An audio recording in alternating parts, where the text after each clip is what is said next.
বিশ্বের জনপ্রিয় সামাজিক মাধ্যমগুলোর ওপর জরিমানা আরোপ করেছে তুরস্ক।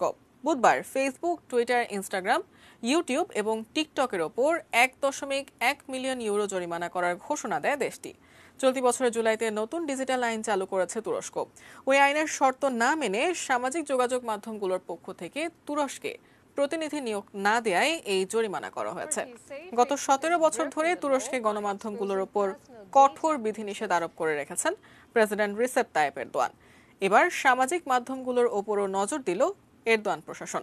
সরকারের পক্ষ থেকে বলা হয়েছে, সাইবার ক্রাইম এবং পরনিন্দার হাত থেকে নাগরিকদেরকে রক্ষা করতেই এই পদক্ষেপ।